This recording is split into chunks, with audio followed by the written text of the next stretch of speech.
Okay, a couple minutes late. So let us get started. My name is Jennifer Hollinshead, and I'm a registered clinical counselor and founder of Peak Resilience. And we're a feminist, intersectional feminist counseling practice in Vancouver, BC. And I am here today trying to be cool, but I'm really excited to be interviewing the author of the tragedy. Oh, where is it? The Tragedy of Heterosexuality, which is right here. Jane Ward. Thank you so much. I emailed you like a fangirl after reading this and was shocked that you replied. So thank you for coming. I loved your email and I'm so happy to be here. Great. Okay, so we're going to talk about straight relationships and where we're at. And I'm a little bit biased, and I said, men and women need to unlearn heterosexual culture that's killing us all. I think some people might think that's a bit hyperbolic, but I think by the end of this presentation, that might not seem too out there. So before we get into anything, and this is what Jane and I do, and a lot of people do when we're starting off events, is just recognizing the land that we are both on. And so where I'm presenting from is now known as Vancouver, BC in Canada, but it's actually the Musqueam, Squamish, and Tsleil-Waututh people's land.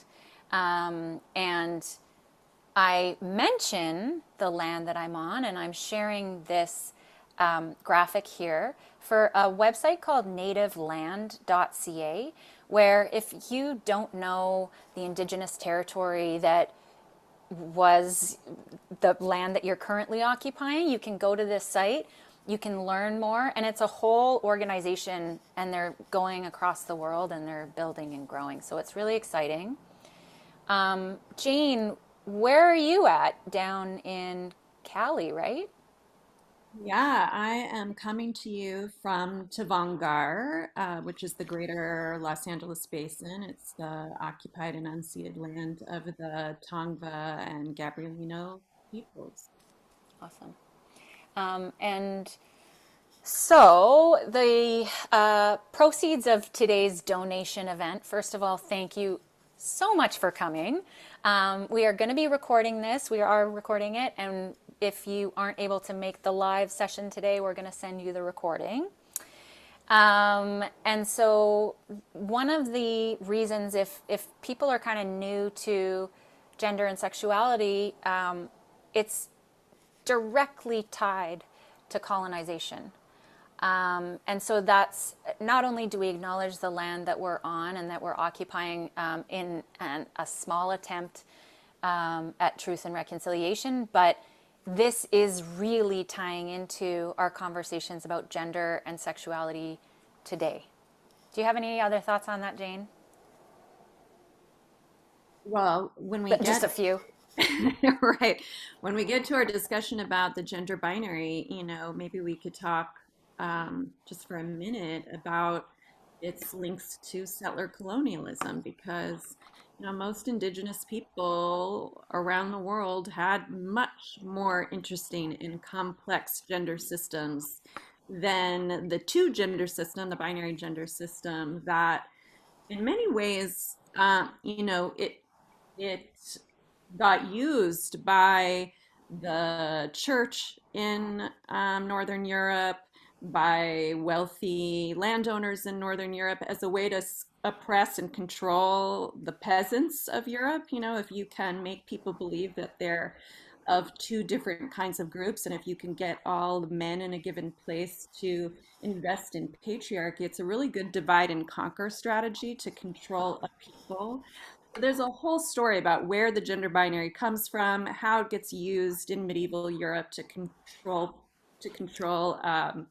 the suppress peasant uprisings, and then how it gets used as a tool of colonization all around the world, exported from Northern Europe to all of the colonized areas where indigenous people were then forced through various forms of violence to conform to this binary gender system.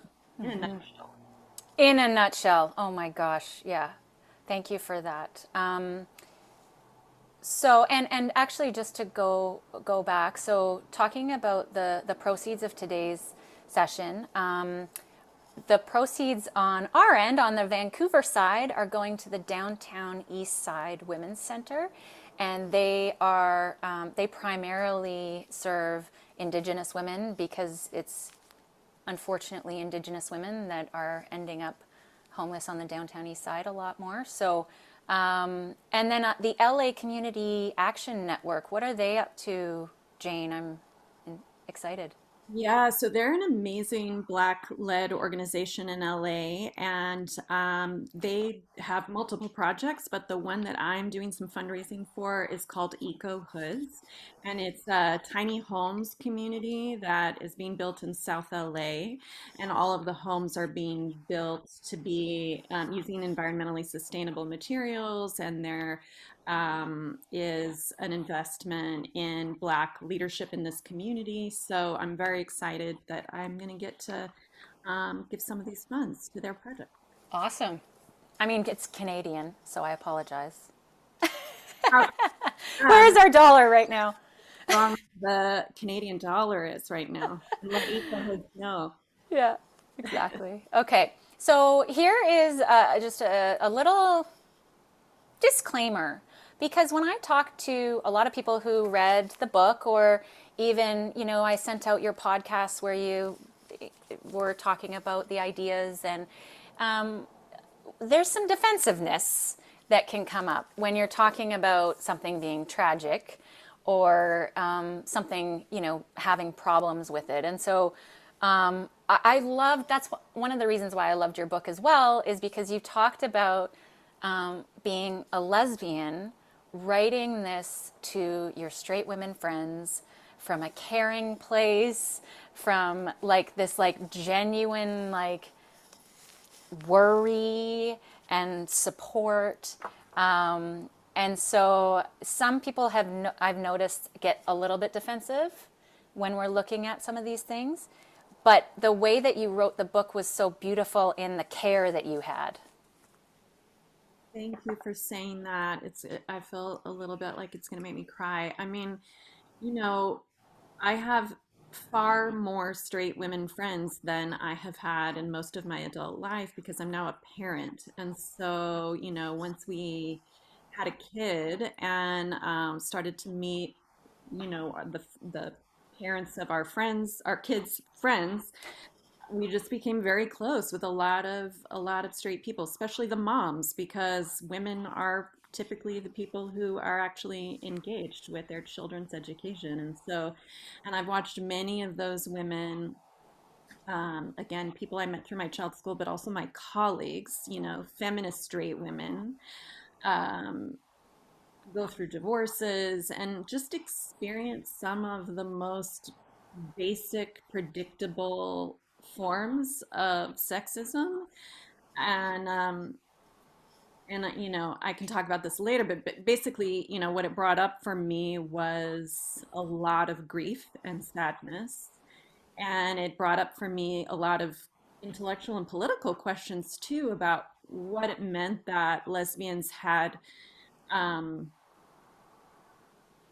kind of paused the project that we had started in the 1970s of a lot of solidarity and sisterhood work with straight women, and I can talk about why I think that happened, and then also why gay and lesbian people in general had kind of bought into this whole narrative about how tragic our lives are and how we need straight people to be our allies, when there was such a disconnect with what I actually saw happening in straight people's lives. So, well, all of that was in the mix of things that made me want to write this book, and it absolutely is coming from a place of solid feminist solidarity with Yeah. straight women, with all women. Yeah, absolutely. And so we're talking about, and this is like, as a white heterosexual cisgender woman, I know that the majority of the work that I'm going to be doing in terms of social justice and understanding my place is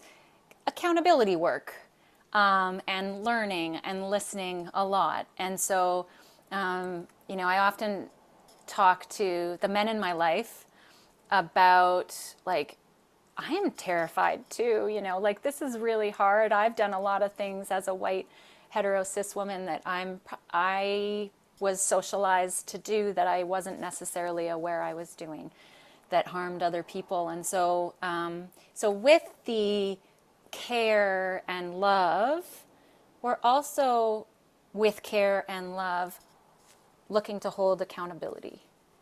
And I think that's a huge part of care and love is accountability, obviously. So, oh yeah, and then the one, hashtag not all straight people. So I have brought this book up to various different people, and I always get different reactions. And if it doesn't resonate for whatever reason, sometimes people will bring up the exceptions. Well, my partner and I are like this, and so it doesn't play out for us. And so we're not looking for these little stories of exceptions. We're really looking to broaden the idea and look at the systems, right, Jane? Yeah, absolutely. I mean, I think it, it's a different history and context, of course, but it's similar to when, and this is why I used the hashtag not all straight people. It's similar to when white people say, but I'm not a racist. We're not really talking about we're not at all talking about individual personalities or dynamics. What we're talking about is the structure of heteropatriarchy and how that is the context in which heterosexual relationships um, have to uh, find their way. And it's amazing when some straight people are able to find their way seamlessly without a lot of conflict. But we know that there's actually tremendous amount of gendered conflict in in most heterosexual relationships, and that's why we see so much of straight culture as a culture of sort of complaint and kind of like fetishized and jokey complaints about the opposite sex sort of thing.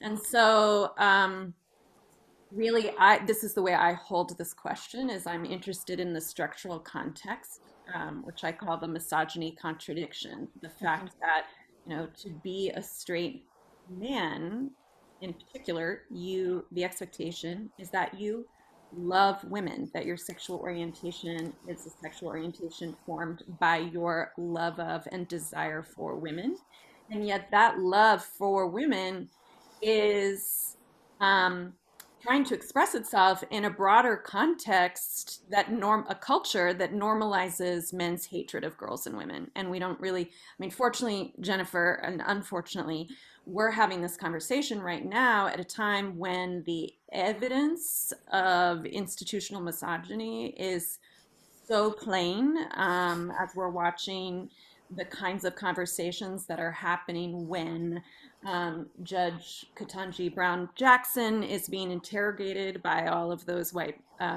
male senators, as access to reproductive health care is being dismantled.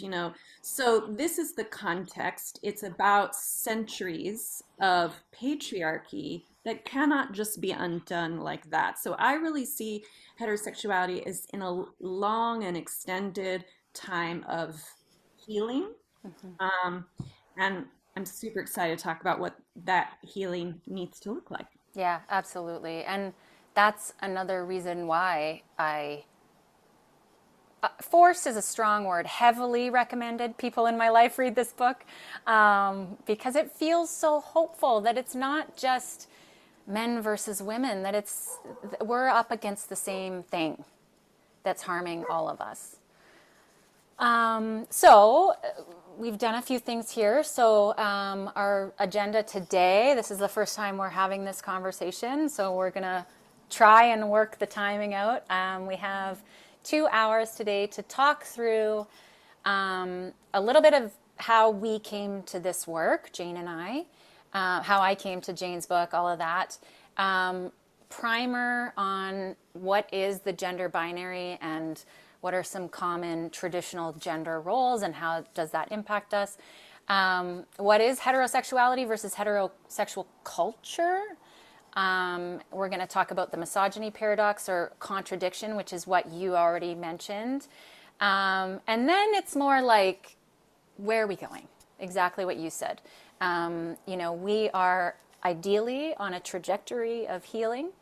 And so where do we go from here? So men and women invitations, invitations for relationship therapists and beyond. So that's what we're looking to talk through today. And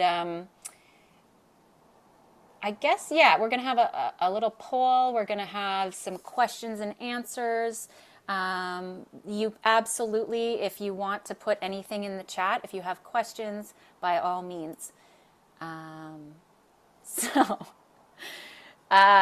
Jane, do you want to take it away and talk about kind of yourself and your journey to writing the book? And just a little bit about who you are?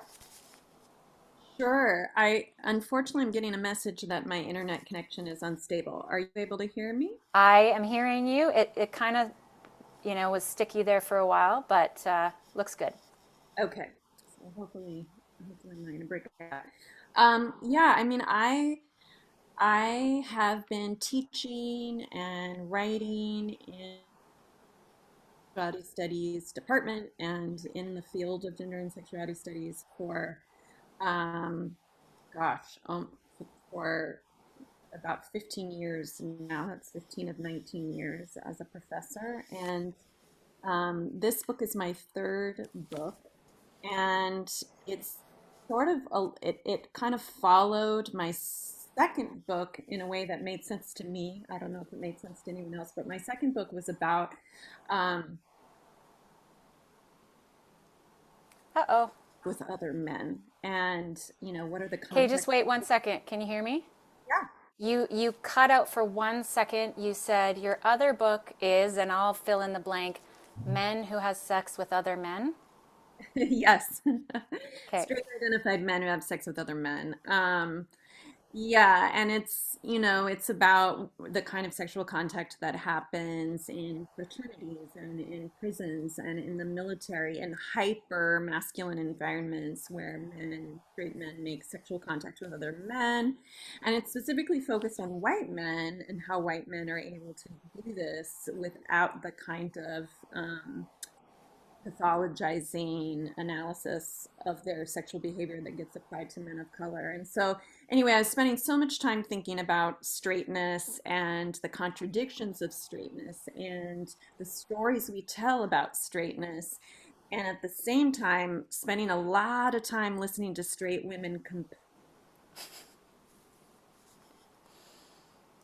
Oh, you cut out, but I think you were going to say complain. I might just move into another room next time you're speaking, Jennifer, so that it's not too disruptive. Sure. Why don't I talk a little bit about myself, Yeah. and you relocate to better internet, and then we'll come back to Jane.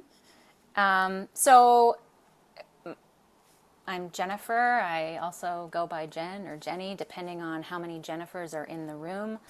I was an 80s baby, so a lot of Jennifers in my cohort.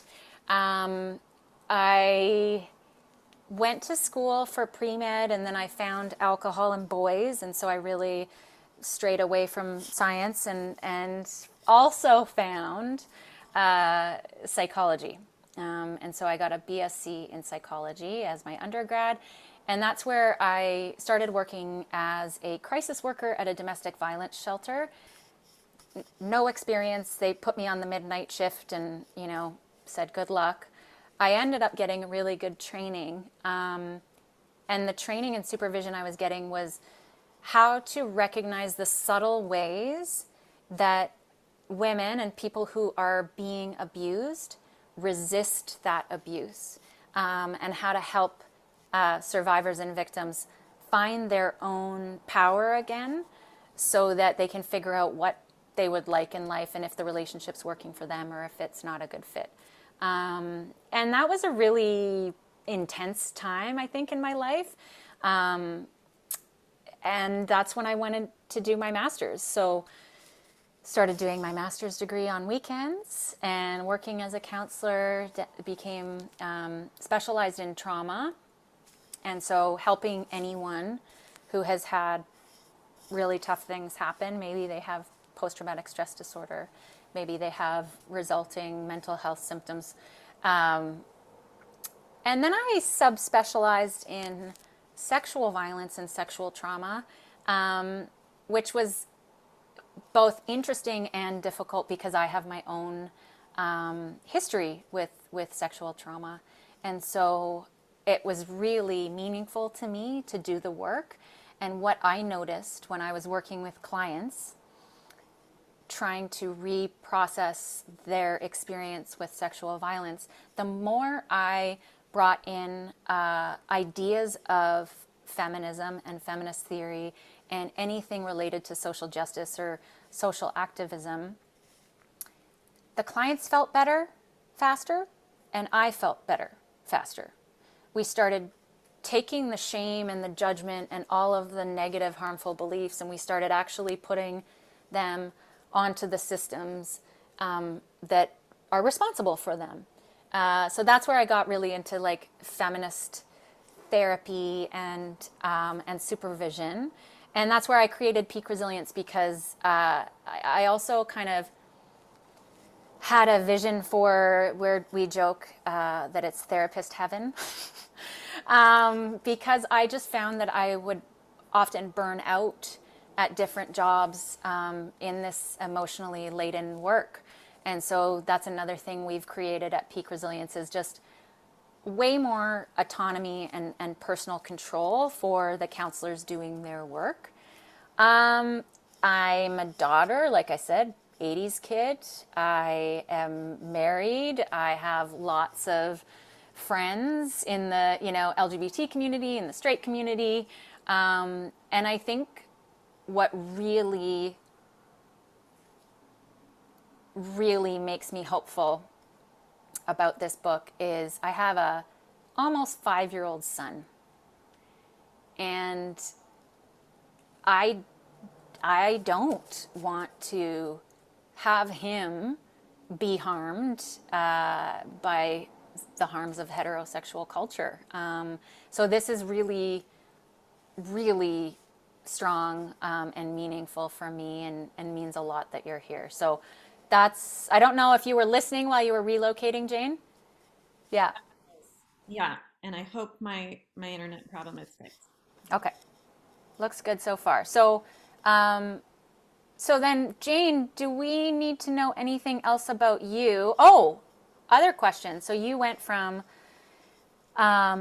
straight men having sex with men and then the tragedy of heterosexuality, but I'm really interested as well on what's on the horizon because you're talking about working with kids maybe like I don't want to Uh, put it out there.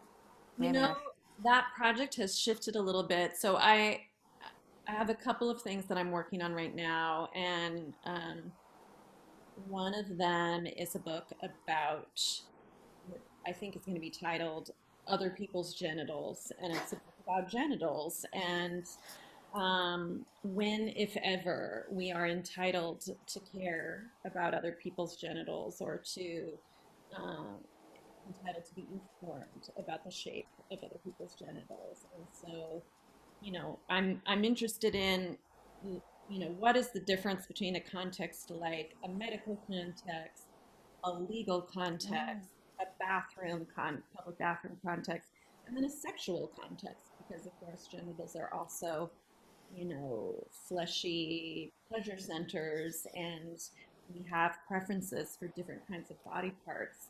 And yet we know that genitals also function as a proxy for many other kinds of things, namely gender. So it's funny because my wife was teasing me the other day that I keep getting closer and closer to what I really want to write about. And so now I'm finally just writing about genitals, which is great. nice. How long? Oh my God. Well, we already had someone in the chat say, why are straight people so obsessed with their genitals? Really obsessed with genitals. Yeah, I mean, that's something we talk about a lot among queer people. I mean, I think like the creepiest version of straight people's obsession with genitals is their obsession with the genitals of their unborn fetus, and then how they have these like parties about that. But they're also really worried about the genitals of trans people, and they're really worried about the genitals of kids and what they're doing with their genitals. And, this is something that I think part of what queer people are trying to say is like, genitals are over, it's time to really Move, move along. significance, exactly, not as, again, not as sources of pleasure, but as these like um body parts that are just like so bogged down with ideology and like gendered significance. Yeah. And defining, right? That your gender has to define all of these parts. Yeah. So this was my selfie that I sent to, I think, my team when I first got your book, because I was like, this book is gonna really mess me up. And it really did. It really helped me challenge and see the system, and it was really, really helpful. Yeah. Okay. We didn't get the memo on all the genitalia. Okay. So so we have a whole bunch of people coming today, including some of my family. Shout out to my parents, and we have relationship counselors, and we have people like Jane who specialize in gender. So for the folks who maybe are a little bit more new, what what are we talking about with this gender binary? You already talked a little bit about it. So idea with binary is there's one or the other. So there's two genders. And then we have prescribed gender roles. So boys do these things and like these things and feel these things. And girls do these things and like these things and feel these things before they even come out. Yeah. And then we can talk a little bit about how this idea that there's only two can lead to suffering. So I don't know where you want to start. Yeah.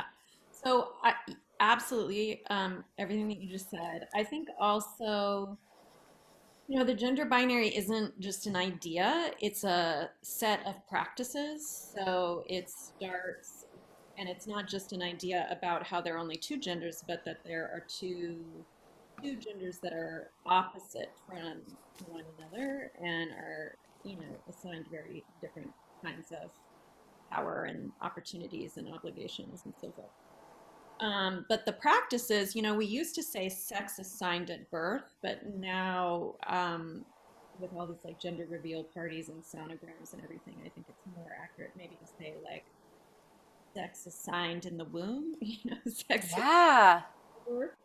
So this is the initial practice of being, compelled, brought into the gender binary, is that you get assigned to one of these categories, and then um, you go through a process of socialization, of like policing and enforcement, that you conform to the cultural expectations associated with the category. And if you violate those, again, there's different kinds of punishments that you can experience when you're an adult. Those punishments can be, you can be criminalized. You can be sent to jail for certain kinds of violations of the gender binary. And now that can even happen, as we're hearing about in some of the southern states, that you could be a parent who's facilitating your child getting access to gender affirming healthcare, and you could go to jail for doing that. So again, it's not, it's so important with the gender binary to understand that it's not just like a set of beliefs or an idea, but it's a whole, there are multiple institutions that are coming together to enforce this system. And all of that is part of what I mean when I say the gender binary. Absolutely. I have one example that broke my heart, but it's normal. Talking to my son, he found a small, tiny little pink beret at school somewhere, and we were playing with it and putting it in, and I was like, oh, that looks so cute. Like, what do you think? And he's not even 5, and he said, well, I don't want to wear it to school. And I said, why? I like it. What, don't you like it? He's like, yeah, I like it, but I don't want to get laughed at. And he didn't have the language. When I asked, I said, well, why would you get laughed at? And he said, because it looks too cute. That was the language that he used, but he's already being policed and policing himself, and,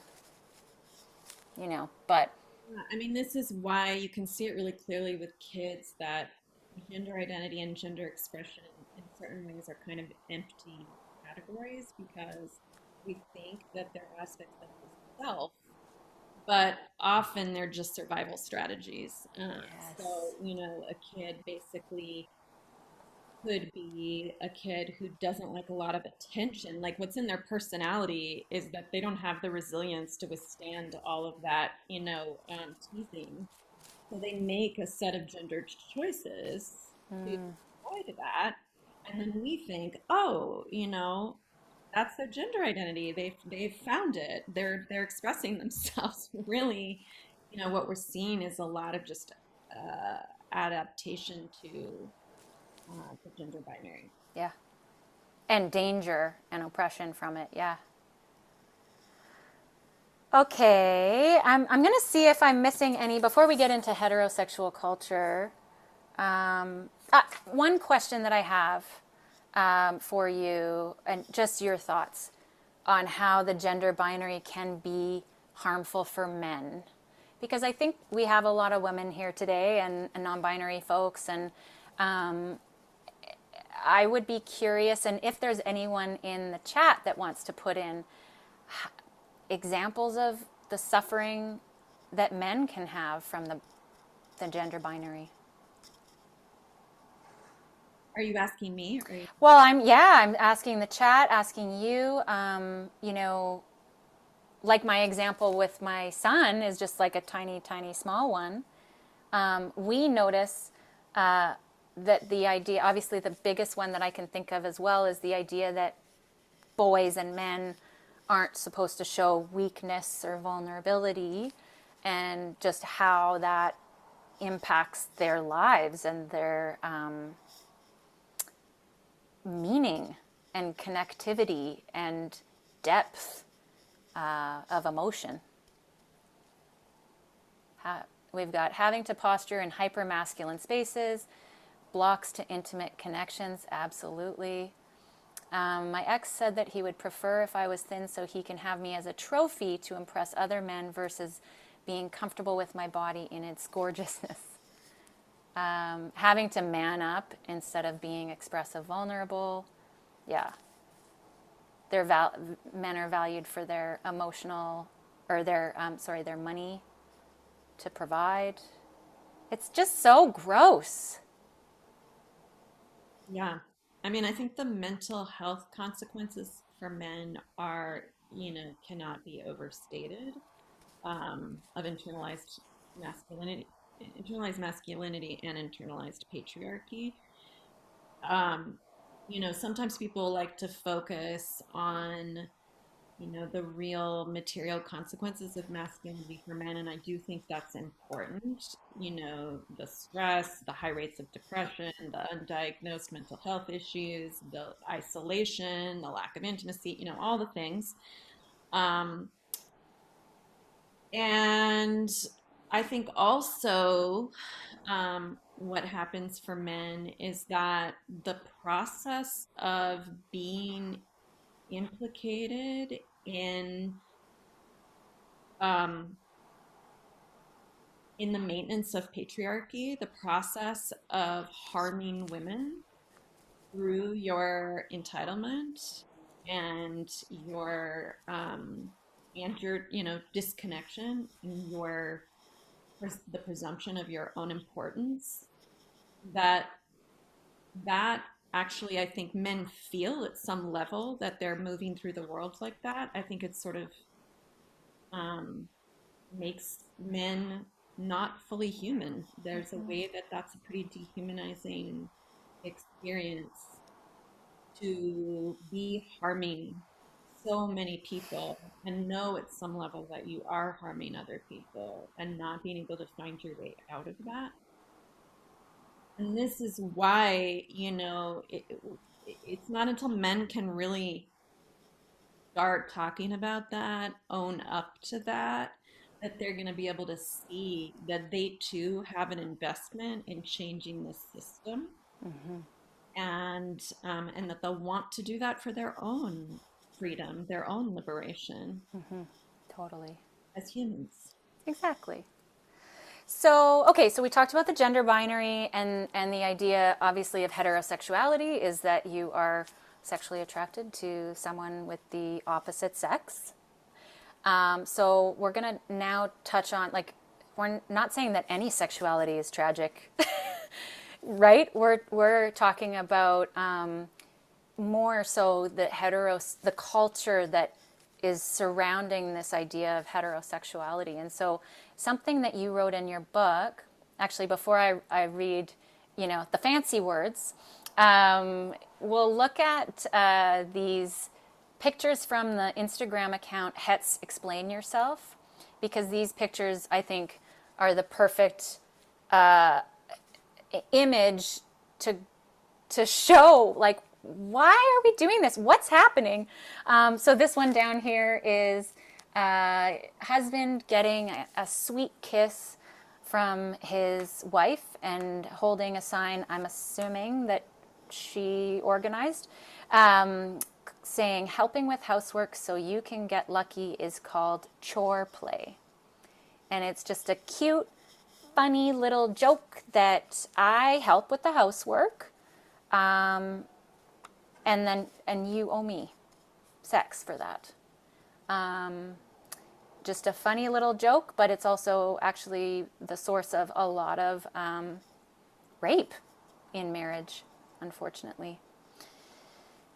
This middle cute little porn for new moms picture has, a picture of a guy with a baby engaging with a baby on a change table, and the idea that if you just are engaged at all, and or if you're maybe going to change a diaper, that is just like porn to women, because it's kind of a little bit rare. And then the last one, kind of a tweet of just the jabs back between husband and wife that I see in so many different ways. I tag my wife in recipe videos she'll never make.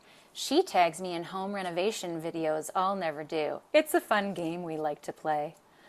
And it's just like, that is heterosexual culture to me, is the little jabs. And so let me read your more articulate words, Jane, and then get a sense of how you think of this. So you say that heterosexual culture is the inescapable, that feels very real, influence of sexism and toxic masculinity that's either praised or just tolerated in straight spaces. And one huge aspect that just like really got me, that you noticed as a outsider looking in to heterosexual culture, is straight women's endless and ineffective efforts to try to repair straight men, and then the pain of witnessing our optimism and then disappointment. Like it's almost like classic in a way, and I say it really from my own lived experience. My husband and I, started dating, and there were, classic boy-girl dynamics. I always wanted to talk about my feelings. And he made an effort because he knew that was important to me. But it was always like making an effort to, do these things. So, what do you think about heterosexual culture, Jane? And when were you able to articulate it and define it like this? Well, it's funny because I mean, it's not funny. It's tragic, is what it is. But, one of the secrets that gets revealed in the book is that queer people have been thinking about this and talking about this forever. And lesbians in particular often talk about how relieved and grateful we are with every fiber of our being to not be straight. And this is so that we don't have to put up with this. And this is why the whole narrative about like it gets better and it's so hard to be queer, um, in many ways, I make the case that it's really a male-centric kind of narrative. It's a narrative that explains a lot of gay men's experiences, but it doesn't resonate for a lot of queer women who mostly just feel tremendous relief not to be in relationship with straight men. But I, in the book, spoke with many queer people of a variety of genders and sexual orientations and asked them, what they think about straight culture and what they notice about it. Um, and queer people across quite a spectrum talk about the boredom, the suffocation, the tolerance of sexism, the way that sexism gets eroticized and also turned into a kind of playful joke, the resignation, especially women's resignation, that this is the best that's ever going to happen for them, or, this is just something that they have to live with. And it's painful and exhausting from a queer perspective to listen to all this, in part because one of the ways this manifests with straight women is that they'll often say to their lesbian friend, like, oh, I wish I could be a lesbian. If only I could be a lesbian, my life would be so much easier. And since I'm not a born this way queer, my reaction is always like, well, just be one. It's not that hard, right? You really, you really want out of that, I can show you how. So I think that feeling of being trapped that straight women experience, was also something that I wanted to engage in the book. And I put most of the onus on straight men to repair this problem because I think the vast majority of the work sits with them. But there is a piece that belongs to straight women, and that piece is about like owning, being accountable for the choice to be straight. Because if you think about sexuality as something that gets cultivated, as something that you have an agentic relationship to, and I do, then it makes sense for us to constantly be reflecting on what we find desirable. Where did that come from? When did we first feel that way? Is there any space there? What are some of the ways that we have internalized heteronormativity, white supremacy, patriarchy, and that those things are shaping what we find desirable about our own bodies and about other people's bodies? And so that's something I think is a feminist responsibility, that if you're a feminist, you do that work.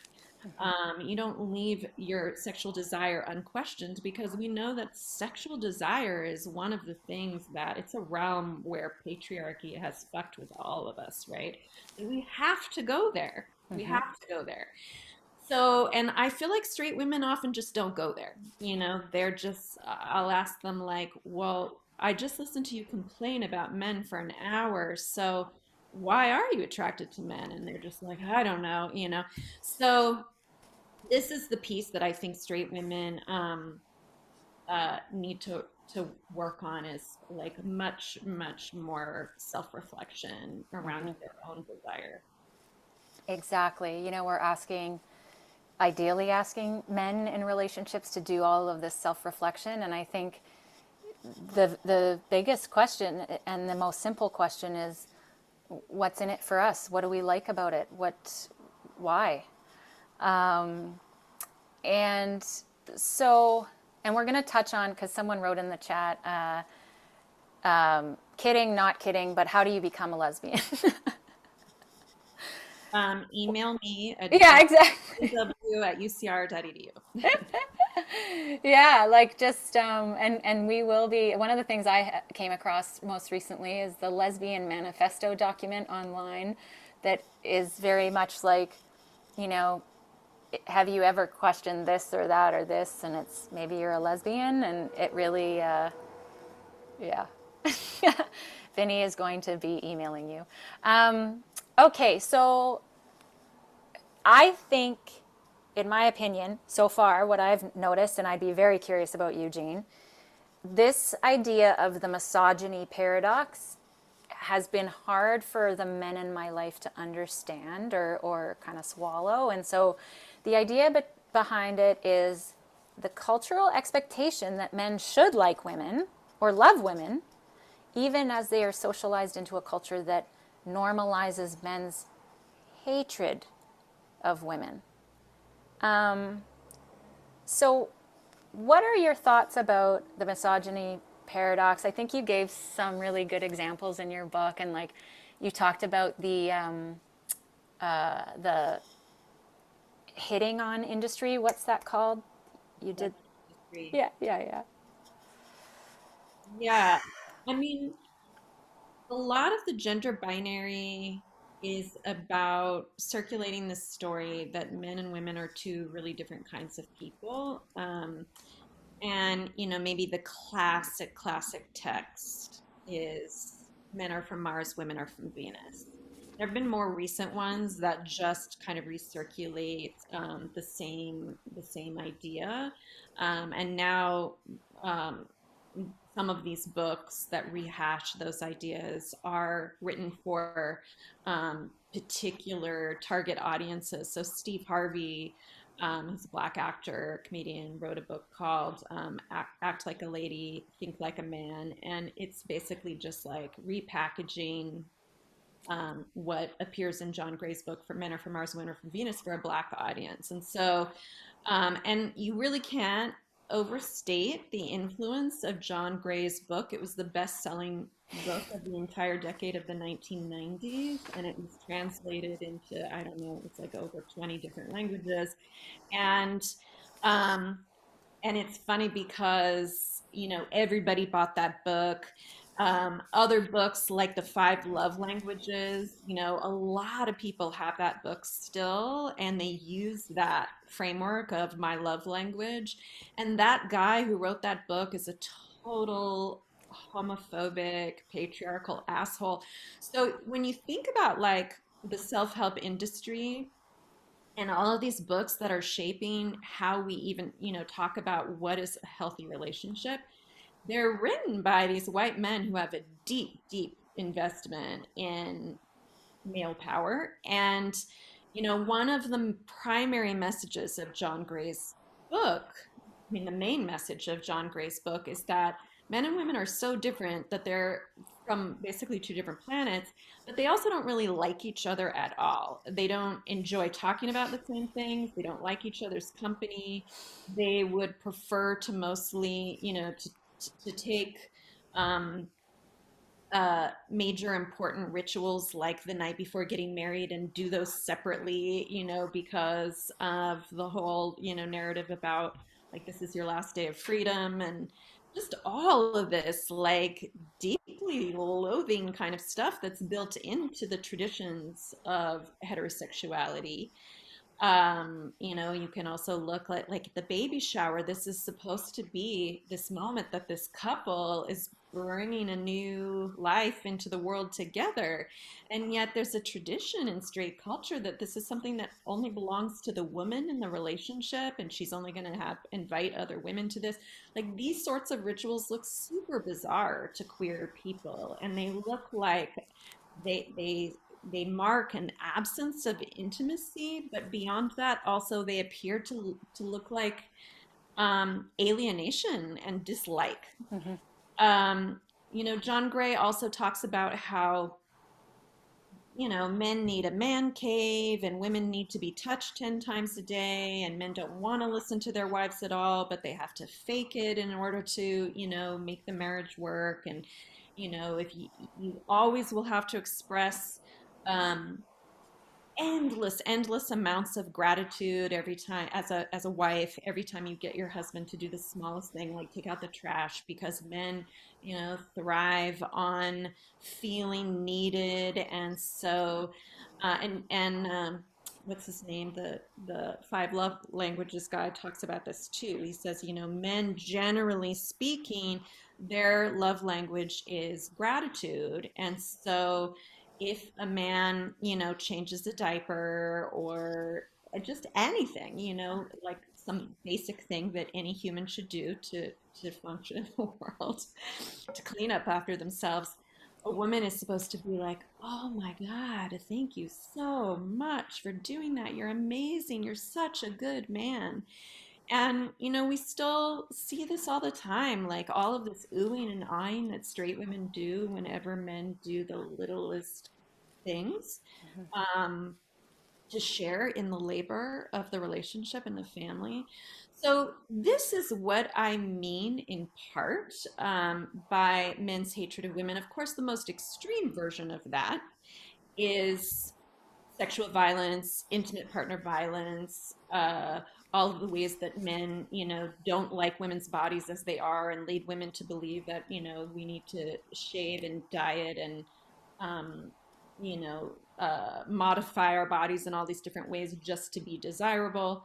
But it's also about the daily injustices of men moving through the world with entitlement to women's labor, women's reproductive labor, emotional labor, household labor. If you would Absolutely. only treat someone like that, you would only treat someone like a servant who you do not respect. But it's hard to see that dynamic when we have romanticized that dynamic. So women are miserable, straight women are miserable. They know that something's wrong, they feel resentful. And yet the broader culture has romanticized and normalized this. So it's hard for women not to individualize the problem. Absolutely. And I was in my relationship, and I would say in a lot of my friends and the people I know, um, the woman was driving, like, we got to get married. And if I hadn't been driving that so much, I don't even know if it would have happened. Like, the women are really, as in my experience, I was driving a lot of the things that I didn't even know were then going to feel harmful and like a cage. And so this is what I wrote down when we talked about the misogyny paradox, and one of the things I mentioned was this was a hard pill to swallow for the men in my life, and I don't know many men who would say that they dislike women, like outwardly and like articulately say, okay, these are all the things. I don't think they would get a lot of good feedback on that. And I really do feel love from the men in my life. And so now it's like, okay, well, instead of just saying, men are socialized to hate women, and so this is a tragedy, it's like, okay, let's start getting curious about what we could do differently. And so this was my thoughts and invitation a little bit to men, is like focusing on the subtle ways throughout their entire life that they've avoided femininity in their social, psychological, sexual, and physical areas of your functioning. And so, like, okay, maybe just even psychological. Okay, well, I don't want to seem weak, so I don't share my emotions about X, Y, and Z. And so the other question then, once you've identified those things, are why are you avoiding those feminine things in your life? And so this is a place where it's uncomfortable. It's like, oh my God, I don't hate women, but what the hell? I'm actually doing something really gross and weird here. So again, it's coming from this really caring place and a place where I'm like, oh, I feel love, I do. But also like really asking for critique and inner work from the men in our lives. What would you say? I mean, we're going to go into more about like invitations for men and stuff like that. What would you say is the biggest barrier to men acknowledging their internalized misogyny? I mean, I think the biggest barrier is that men aren't willing to be feminists or be part of the feminist movement, and no one's holding them accountable to doing that. Um, I mean, it really is like straight men are not being canceled in this book. They're being invited in, they're being called in this book. And what I'm asking of straight men is, if you love women as much as you say that you do, then I believe it's possible for you to love women like lesbians love women. And the way lesbians love women is that we don't just love individual women, we love women as a collective. We love girls and women, and that is inseparable from our commitment to feminism. That is inseparable from our commitment to gender justice. And so to love women is to invest in women, girls and women's collective liberation. And that means that that desire for women is, yes, totally embodied. It's about like how hot women are for sure, but it's also about like feeling the yearning for women's freedom, that ache for women's power, like the desire for women's authority, like wanting women to get to have uh to step into um a feminist future. And men, when they say they love women, when you push, when you ask about that, often what you find out is that they love their mothers, they love their wives, they love the women in their lives who often are providing service to them, and they really enjoy that service. Who wouldn't love a mom and a wife? I mean, I'd like to have 20 Oh, wives. It yeah. would make my life so much easier, right? Yeah. That's really different from loving women's freedom, from loving feminism. And that's actually what we need men to do. Absolutely. Okay, so you're, again, in your articulate writing, you said it is not possible, it not possible that women and men could feel an attraction to each other that was so unstoppable, so expansive, so hungry for wholeness of the other, that it forged strong bonds of identification and deep mutual regard rather than oppositeness and hierarchy. So, asking for a friend, what are some good ideas of how, or examples of how men can identify with women? Thank you for asking this. So, this is where we get back to the way that the gender binary causes so much harm. So, there's this old school notion in lesbian feminism of being a woman identified woman. And Audre Lorde also kind of talked about this in the uses of the erotic, that, for Audre Lorde, the erotic, the energy of the erotic was about getting to be witness to, in some way facilitating the like full humanity of the other.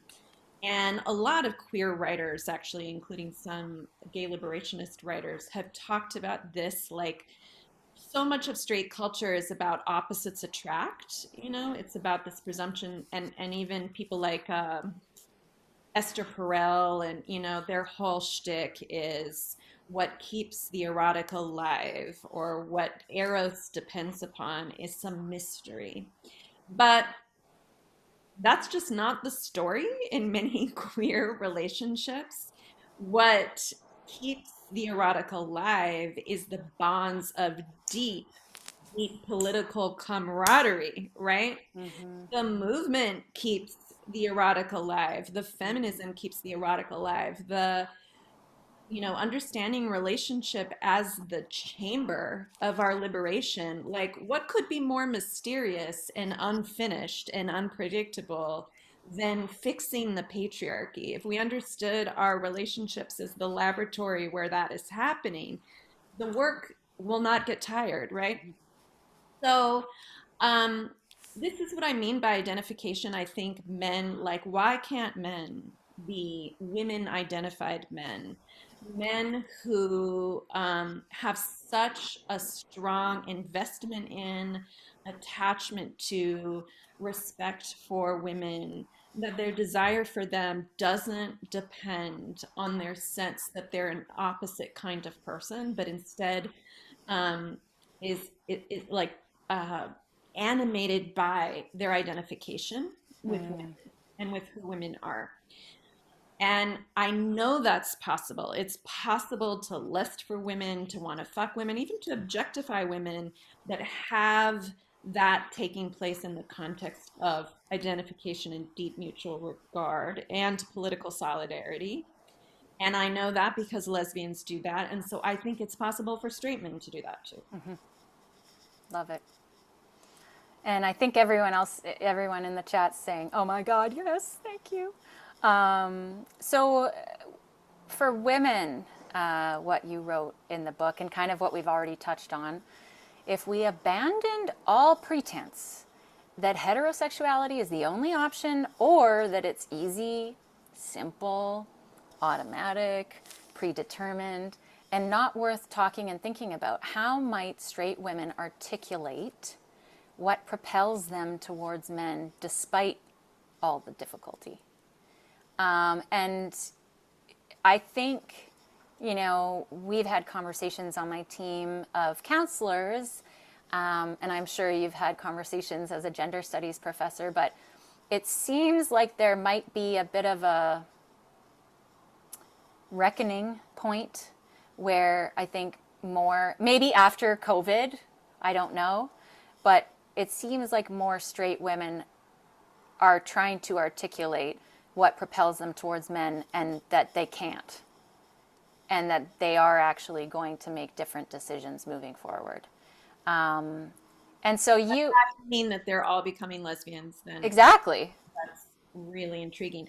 I mean, you know, I think a lot more women are lesbians than know they are, but I also think there are a lot of straight women. This is not, I'm not making the case that women aren't sexually attracted to men. And frankly, if men didn't have terrible personalities, I could probably also be like, there's nothing about men's bodies that to me is off-putting. It's more that, like, I really need feminism to be in the mix for me to think something's hot, Mm-hmm.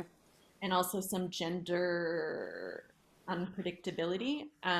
So so um, I think straight women, um, when I was pondering this question about what is it that propels straight women towards straight men, I had drinks. I invited different straight women in my life to have drinks with me. And after we'd all had a drink or two, I asked them this question. And many of them talked about men's bodies, and, talked about feeling small in relation to a larger body. They talked about being attracted to men's hair, body hair, facial hair. They talked about the smell of men. They talked a lot about dicks. And I was so relieved by this, honestly, because I was like, thank God there actually is something that is good for you there, that there really is a strong erotic pull, because that's, to my mind, the only reason this would really make sense, for women for whom otherwise heterosexuality is a raw deal. So I think for women to actually be like, you know what, I really, really do desire men's bodies, or I really, really do desire how my gender feels in relation to his gender, or whatever it is, to be able to articulate that. And then to be able to think about, like, is this, what are the trade-offs here? Is this worth it for me? I'm making this choice for some kind of reason. I'm going to own that. Absolutely. And that's from Parks and Rec, and something I think that I have probably said multiple times. Leslie and what's her name? Leslie and Oh, Rashida Jones. yeah. Other, yeah. Anyways, can't remember the characters, but this is a common refrain.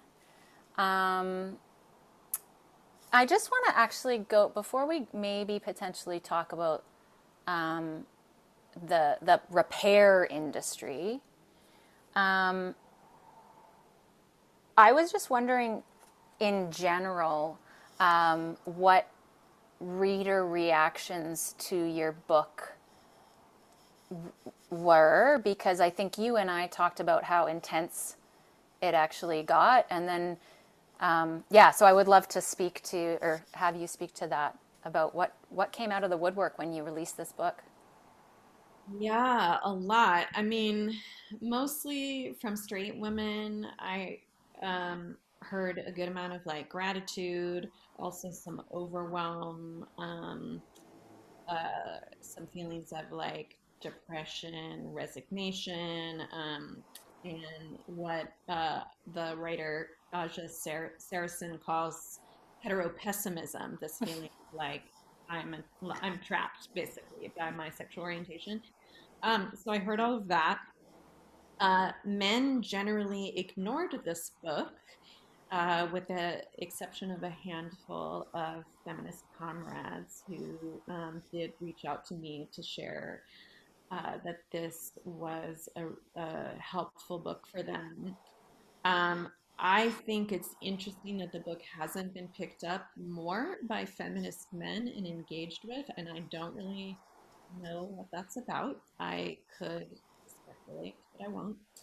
Um, and then a tremendous amount of hate mail. I mean, just some of the more revealing troll comments that I've received. A lot of people, of course, not reading the book and saying, "How could you think heterosexuality is a tragedy when you're on this planet because of heterosexuality?" So conflating just like reproduction with heterosexuality. um, and then just profound misogyny. And that really was kind of, in a way, just such a beautiful demonstration of exactly the point that I'm making in the book. So a lot of men writing to me and calling me a whore, and death threats, and a cunt, and just, like every possible thing they could think of to say about how my degree should be taken away and how I'm human scum and they hope I rot in hell and they wish I'd been aborted and all of this. Um, I have had women, a couple of women also write. One of them called me a race traitor, and we didn't talk so much about the historical links between white supremacy and heterosexuality, but there's a whole story there about the way that um, heterosexuality as a category gets invented in a moment in which racial categories are also being concretized, and which, there's a lot of um, efforts to define whiteness in particular as a category of gender and sexual normalcy, and to use the gender binary as a way to maintain a racial hierarchy. And so, one of the ways this plays out is to encourage white women to stay with white men in order to reproduce white children, but in also in order to secure white power. So this, for instance, was an argument that some white suffragists made, that if we, you have white men should give white women the vote so that they could vote to secure white interests, this kind of thing. So always heterosexuality has been bound up with um, these racial projects, and I got some hate mail that revealed some of that as well. Wow. Um, has it toned down a little bit since you released the book? When did you release it? 2020? Yeah, it comes in waves. I think what happens is that I know what happens actually is that a conservative media outlet will pick it up and they'll run a story, and then I get a lot of, hate mail and email and on Twitter and stuff like that. And there was just another spate of them recently. So calling me a witch, which was just accurate. And then, but also weird things like a zoo animal, people will be like, whoa, they really let the zoo animals out, just stuff that's like just bizarre. Yeah. Yeah, absolutely. Well, I took it off the screen share because I thought we could do one poll to keep people somewhat engaged and no Googling. But I will launch the poll. So the question, this is the one poll that we have. It's who says it's a tragedy? Who initiates divorce more in traditional heterosexual marriages, women or men? So there's women, or there's men, or both, a mutual decision that involves no conflict whatsoever. Which was my joke because let's not lie to ourselves, that never happens. So it looks like we're getting a lot of the women, 85% women, answering that women initiate divorce. And that if you answered that women initiate divorce more, you were correct. And I think right now the data is around 2/3 or 3/4 of divorces are initiated by the woman. And do you have any insights into that, Jane? Is it just about tragedy of heterosexuality? Is it? Yeah, I mean, there's a lot of sociologists who have studied this, and, I don't have all of that data, but I do think that women's dissatisfaction in heterosexual marriages is often tied to these kinds of daily injustices, uh, and a feeling that there's a disconnect between what Sarah Ahmed calls the promise of happiness. That, there's a story that we start with Disney movies when you're really, really young, that, that Prince Charming, that heterosexual marriage is going to deliver your greatest happiness as a woman, and being a mother is Mm-hmm. that. And there's so much messaging around that, and it's racially specific, but it's pretty universal. The story about how marriage is going to make women happy, and then it doesn't. And we do have these flash points where we wake up and realize that in fact that's a lie. And one of them, which was so great for me in writing this book, because there was the data right there, was the COVID pandemic. So people who work in this area know that one of the ways that heteropatriarchy manifests is that women are kind of always the fallback plan. That, even in egalitarian marriages in which men have made, report that they want to share the household labor and parenting labor equally, that if something happens, if the shit hits the fan, something happens and that's not possible, then, well, of course, it's going to be the woman who has to, deal with it, Mm-hmm. who has to do more of the labor of the home, more of the labor of parenting. And so the COVID pandemic um, exposed that. I hope, to the whole country, because, the New York Times and many of the other major outlets had some really great coverage of how many women who worked as many hours as their husbands, who were paid as much, if not more money than their husbands, ended up being saddled with the parenting labor when their kids could no longer go to school, and were basically like working out of their bedroom closet while, taking care of three kids, because their husbands, as many of these men reported, like, well, I tried it and I just couldn't do it for my sanity, for my mental health. I could not be the stay-at-home parent. And that's just a pretty tremendous, again, sense of entitlement, to be able to assert, I actually cannot take care of my children. Absolutely.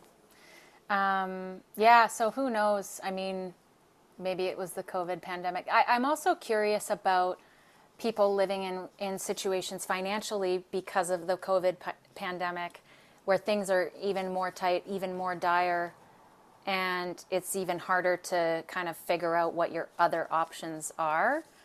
So it's hard to figure out kind of what's going on out there for people getting divorced. So so full disclosure, I don't do relationship counseling. I wasn't really trained in it. I dabbled in it a little bit, and I felt like this is over my head. I don't have enough assertiveness to jump in between these people. So I'm really coming from being a feminist therapist and supervisor and not necessarily a couples counselor.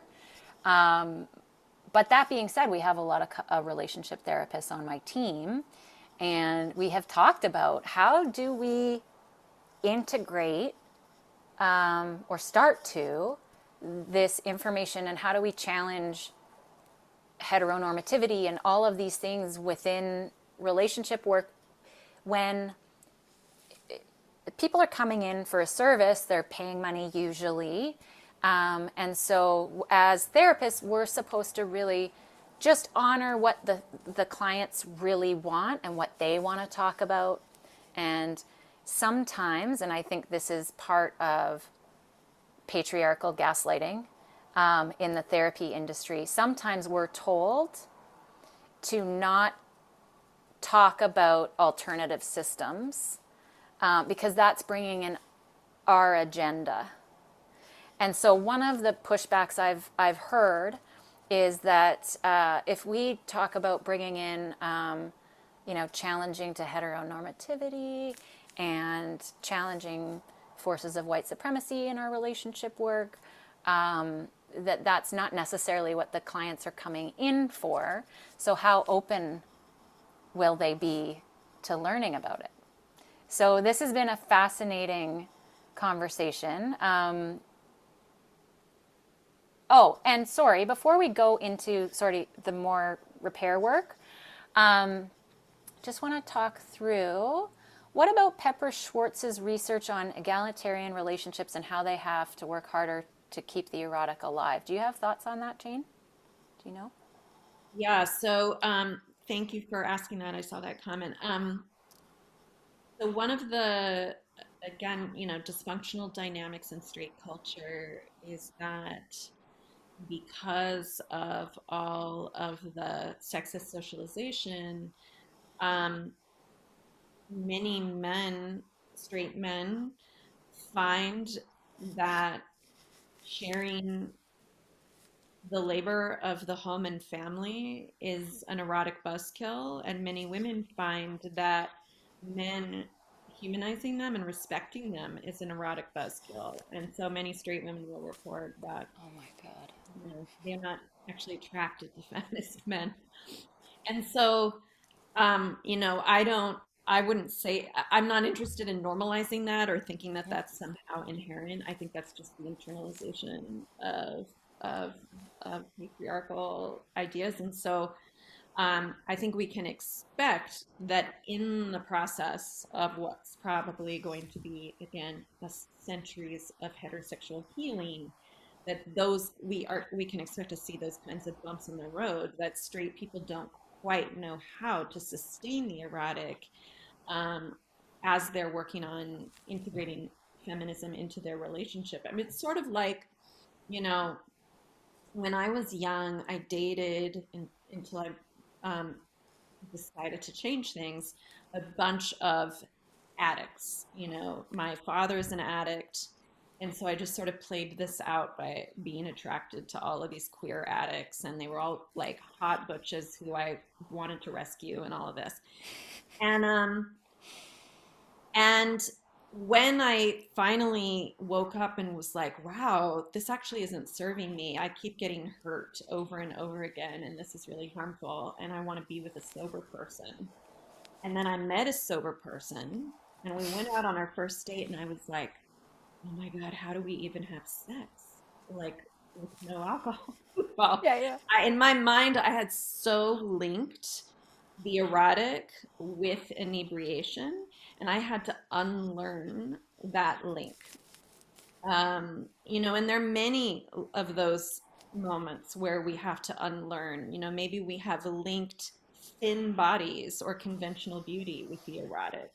Maybe we have linked turning the lights off with the erotic. You know, whatever it is that we think, you know, is a non-negotiable around what we can desire, often those things are so shaped by the patriarchy. So I guess I would say, you know, that's how I interpret Pepper Schwartz's data. That's that's a pretty great answer. Next, I'll just keep going with the questions because I want to make sure that we're answering all of them or comments. I had considered getting into relationship therapeutic space and haven't yet because I really see it as breakup coaching. It seems misguiding to call it anything else. I'd love to hear that I'm wrong. Yeah, there's a lot of positive relationship therapy, AEDP. Yeah. I want to say something about the couples therapy and whether or not clients are coming in wanting like a radical feminist intervention. Obviously, most of them are not coming in wanting that. Um, but that the fact that they don't know they want that doesn't mean they don't want that. I, Obviously, we come into therapy, and I've been in therapy, you know, all my adult life, and my mother is a therapist and all of that. We all come into therapy um, not knowing exactly what we need, obviously, otherwise we'd be able to provide it to ourselves, Yeah. looking for the insight of a trained clinician. And we also come with various layers of denial about certain kinds of things. And a skilled therapist is not going to say, ah, I can tell immediately that you are in denial about the fact that you are a narcissist or whatever. You're not going to work with a narcissist that way. You're going to very slowly build trust over time. Then you're not going to use the word narcissist directly, but maybe you're going to, you know, work around that in ways that are going to push that person maybe into healthier relationships or harm reduction or the best possible version of themselves. And I think that is the same frame that we can bring with these kinds of feminist interventions. If a straight couple is presenting with a lot of conflict and suffering, and that conflict and suffering is connected to any of these issues that we've been talking about, then I think it's not only possible but sort of the obligation of a good therapist to engage that. Absolutely. Thank you for speaking to that. And I mean, again, I've already said this so many times, but when I have gone to relationship therapy, and it's been great relationship therapy, and we're doing really good work, but sometimes it feels like whack-a-mole. And if I had, you know, your book maybe a while ago, or I had some kind of critical analysis of sexuality and gender, you know, because we don't get it. We're just born into this kind of compulsory hetero world. And so I think, yeah, speaking to like it's our responsibility to help people, especially straight couples, just see the system and then see how they want to move in the system. And that might look differently. It might look like ending the relationship. It might look like, working through things differently. It might look like living apart, but being together. Like we can be creative. So, okay.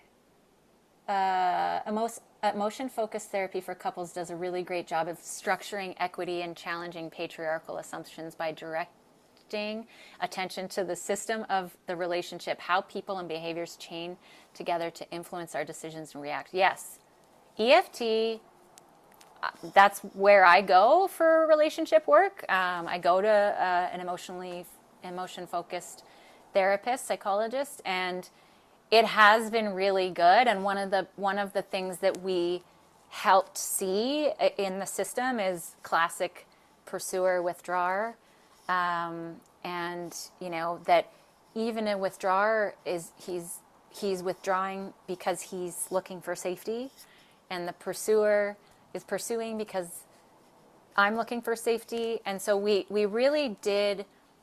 I found it helpful in looking at our relationship patterns just in our, like, without any kind of analysis of why those things might be fueled by family members saying XYZ, or it might be fueled by men and women having expectations of themselves. And so I think that EFT is a perfect starting point, kind of, and then maybe add in the critical analysis and helping people kind of see different things. Yes. Yeah, no, a person of any gender can take on pursuer or withdrawer roles habitually or at different times in the cycles. 100%. I've talked to a lot of people about my mom is a withdrawer and I'm a pursuer. So great point. So these are literally just my first brainstorms, and my hope is that anyone attending can, write some ideas in the chats. I'm going to go, because I forgot to let people know that this is recorded. I think I mentioned that. But so if you don't want your name shown in the chat, you can change your name just by right-clicking the three dots in your little square. And in order, because I want to have this recording and have it be confidential, so I'm going to go in after and do some editing and make sure that no names are showing. So first of all, just like education, I think everyone can get this book as a start. And educating ourselves and our clients on how to recognize the harms of heterosexual culture, because they're just so normalized and baked in and celebrated, and they're made into parties and they're made into jokes, and it's hard sometimes to recognize how subtle and sneaky it can be. Heterosexual culture, patriarchy, capitalism, because I think one of the biggest stressors in hetero relationships is still money. And so capitalism, imperialism, and how these huge forces of oppression are actually playing out in our relationship. And then what Jane said before was, the more we challenge heteronormativity, so the more that we say, wait a second, why is this normal? The more we can help straight people like myself re-examine and sort of explain their sexuality. Like, what does being straight do for them? When did they know they were straight? Sort of having these questions that you would potentially ask someone from the LGBT community, but just ask them of your straight clients, because that level of scrutiny is never applied, or very rarely applied. Jane, do you have thoughts on this stuff? Yes. But are we speaking specifically about things that therapists can do? Yeah, couples therapists, like how, yeah.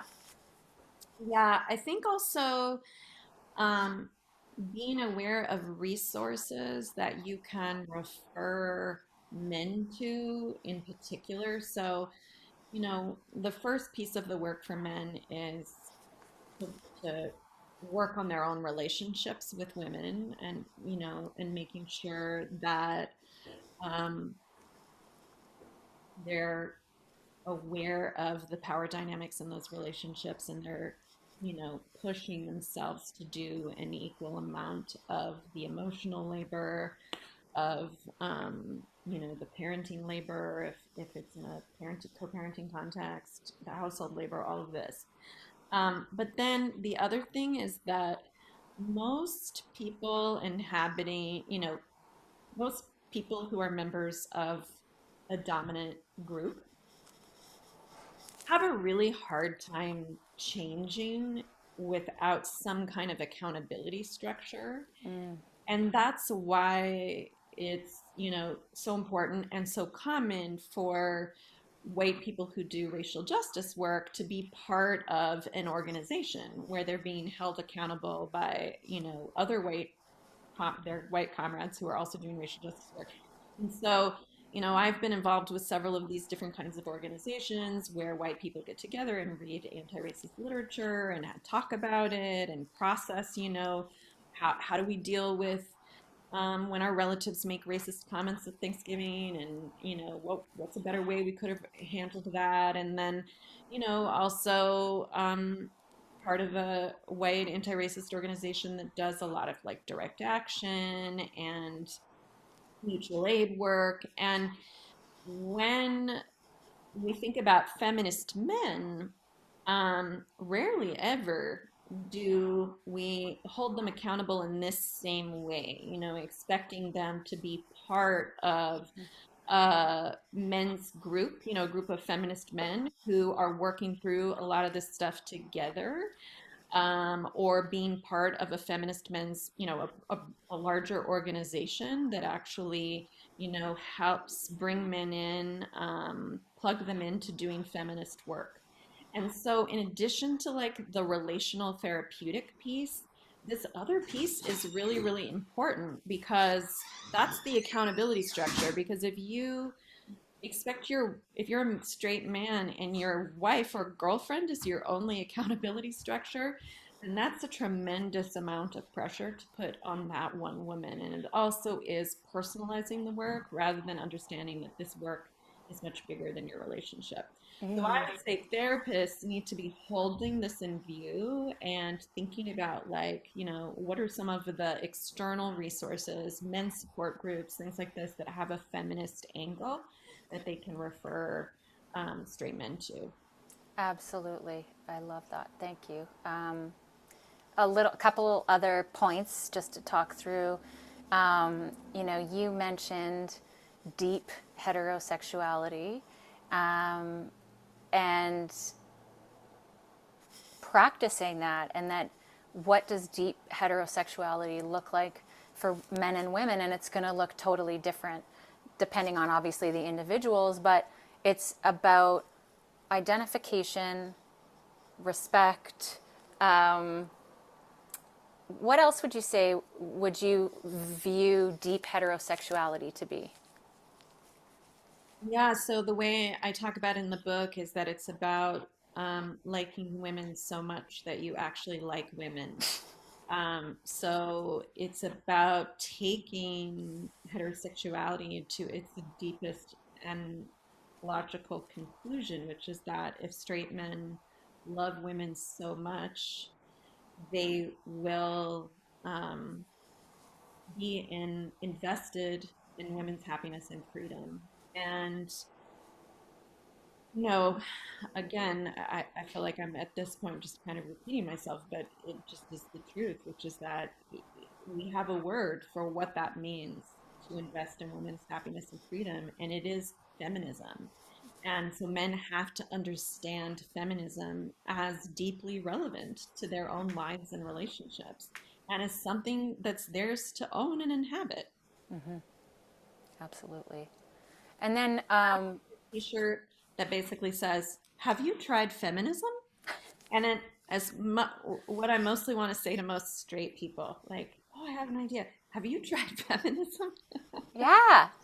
Well, and there's all those, like, there's memes and jokes that talk about how if men are more feminists, they'll get laid more, and all of those kind of like. But again, so even that joke or thought is a part of heterosexual culture. That's like the perfect little gift, right? Of I'll be feminist for my relationship. It's not how it works.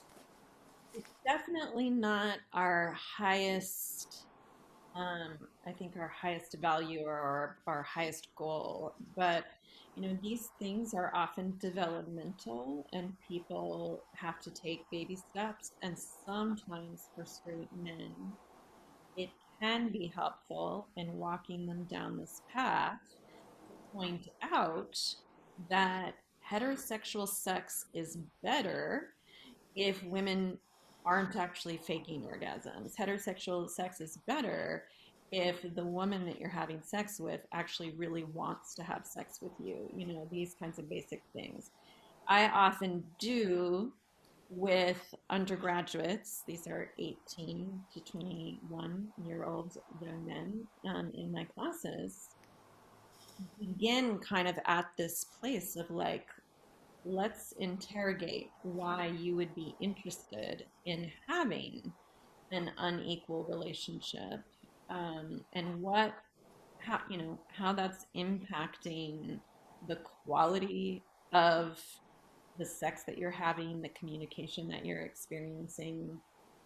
Um, so I do think, this is a matter of mutual interest, and it is kind of transactional, where basically men are like, oh, okay, I guess I can give, um, like humanize you, respect you in exchange for the things that I'm wanting, like more sex or something like that. And it is shitty in its transactional nature, but it might be the place where someone needs to start on Yeah, that journey. absolutely. And so for relationship therapists, maybe you're looking at or mentioning alternative living arrangements. There is someone who I found on TikTok. Surprise, surprise, it came up on my feed.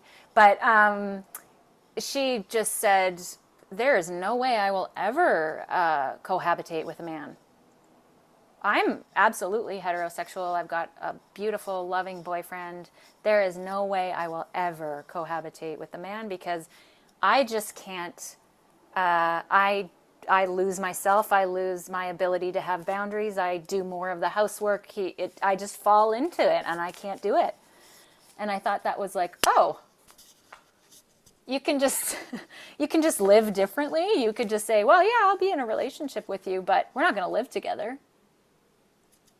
Obviously, there's a lot of privilege that goes into that, but financially. But I'm going to go to the chat.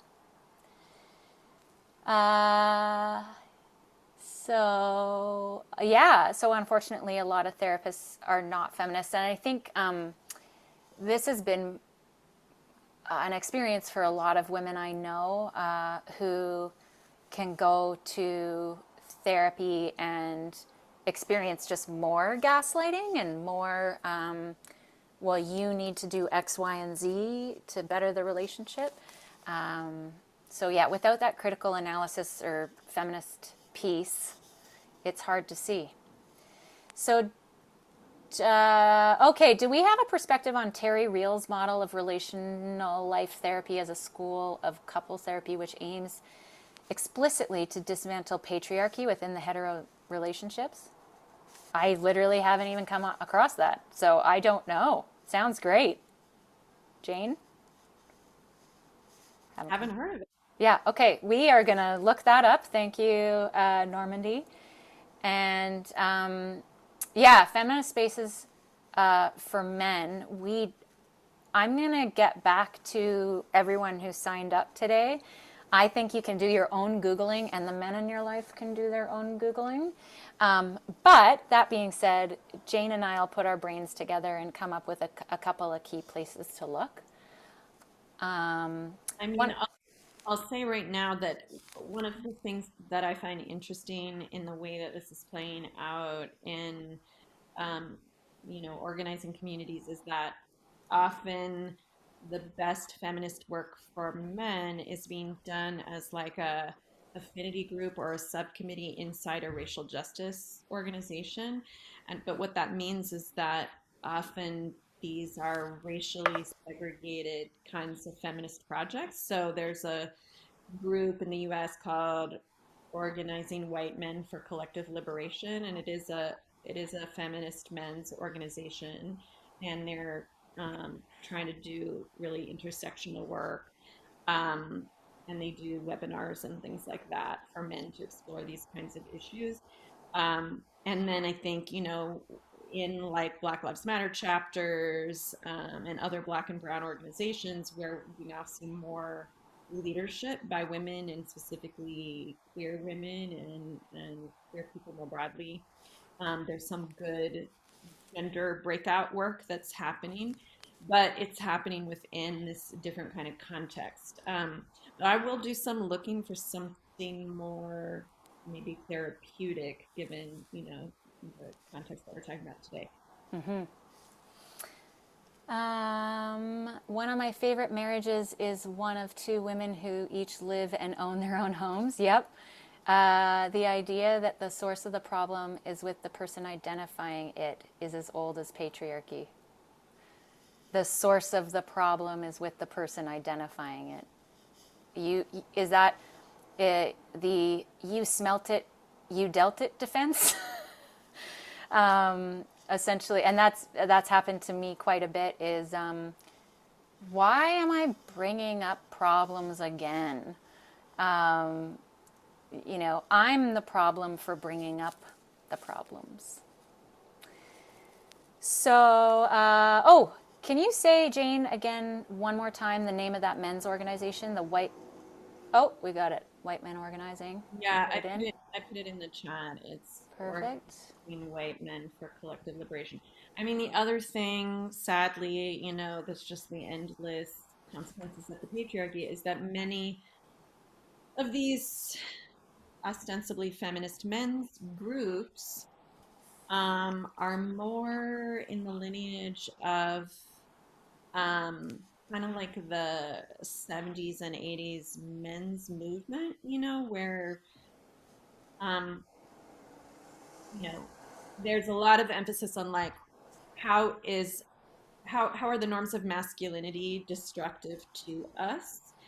And that's a good question to ask, but we also always have to be very careful that that doesn't turn into a group of men complaining that women have placed those expectations on them. And sometimes this is where that has gone, blaming mothers, blaming, women for withholding sex, blaming women for their gendered expectations. So this is why having a feminist accountability structure is so vital, because there are a lot of ways that feminist men's groups have um, misunderstood what their work should be. And so there, I'll give an example.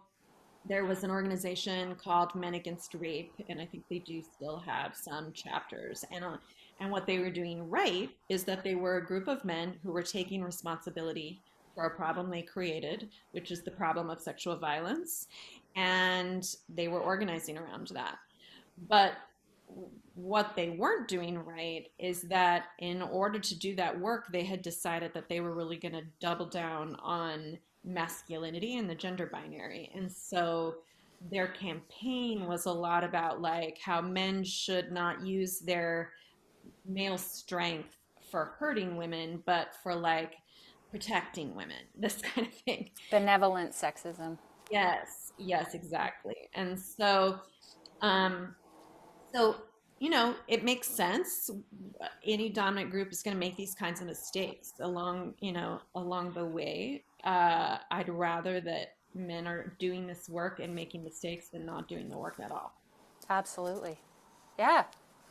Um, so we're nearing the finish line here. We got about 15, 13 minutes left.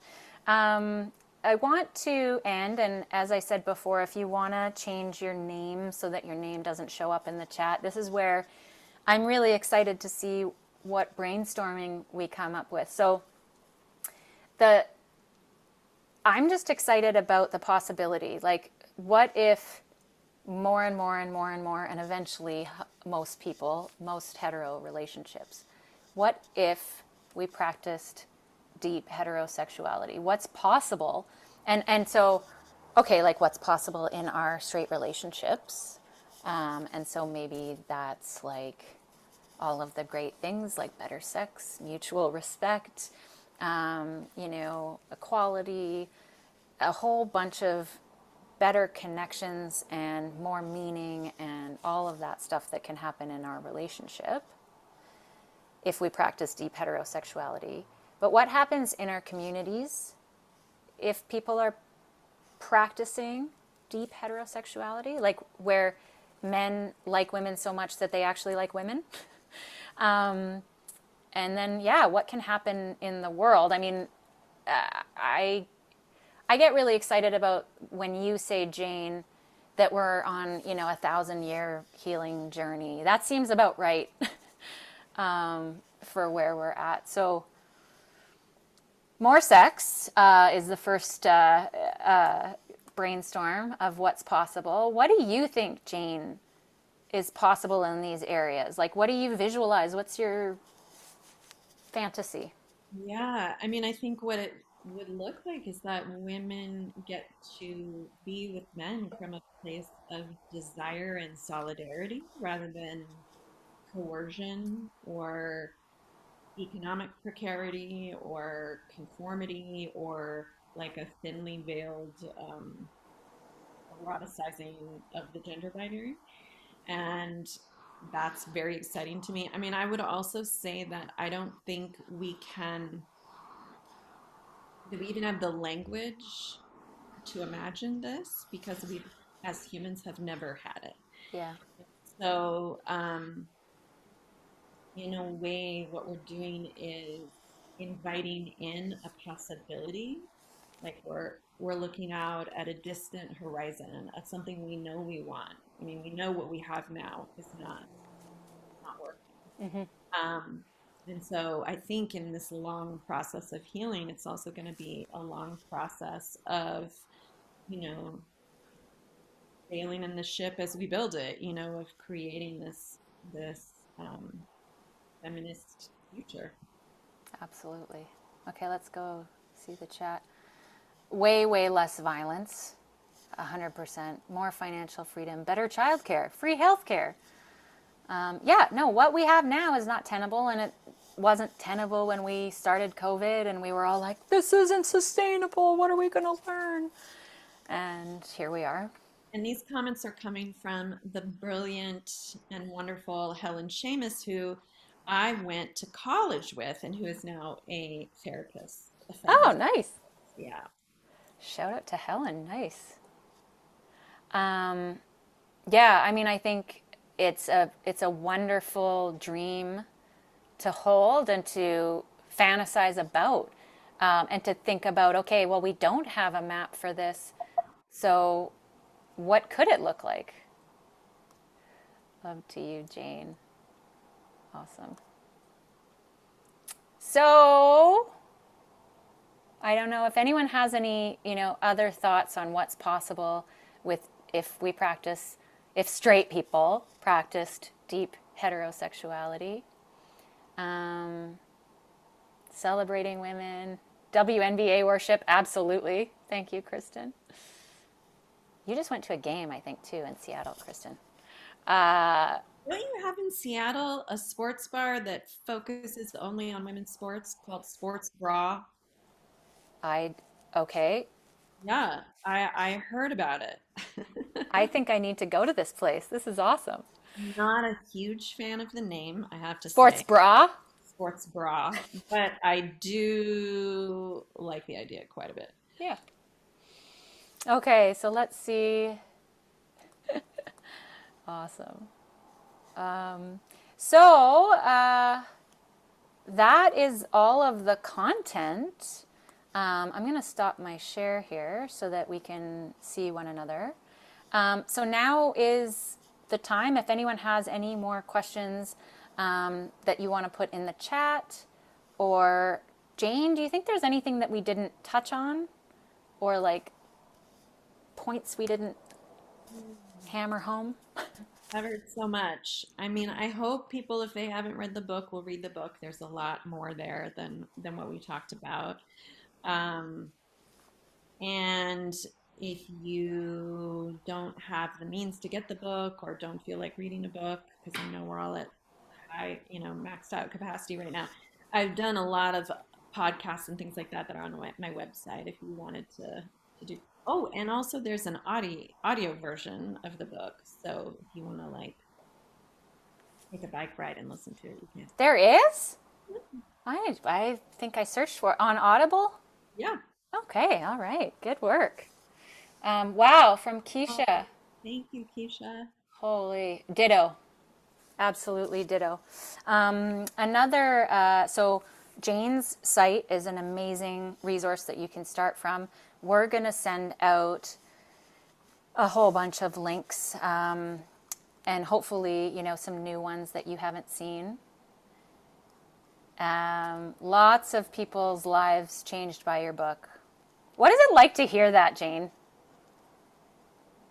It's incredibly, um, gosh, I feel so connected.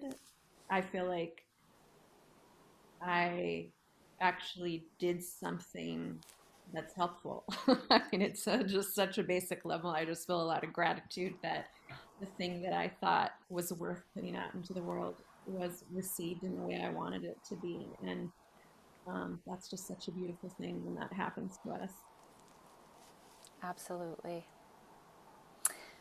And we've got our website as well, Peak Resilience, and then we've got Jane's site, got Action Network. Again, we'll put more all the links in one spot, and we'll send it out, including a recording of today's session. The other thing, so. One of the things Jane and I are excited about are, donations. And so I'm going to see how exciting this is to people. And if you want to share this conversation, we're going to have it available for purchase on our site, the recording of this. And that's why I said I'm going to make sure everything is confidential. Because all of the proceeds are going to go to our, Downtown Eastside Women's Center and LA Community Action Network. And then that can live on. Hopefully this can be a way of it's just going to be by donation on our website, like $5, $10, whatever. So if people can't get the book, they can listen to this conversation. And side note, do you know of a guy, I think he's a professor, Jordan Shapiro? He wrote a book called Father Figure, Hmm. How to Be a Feminist Dad.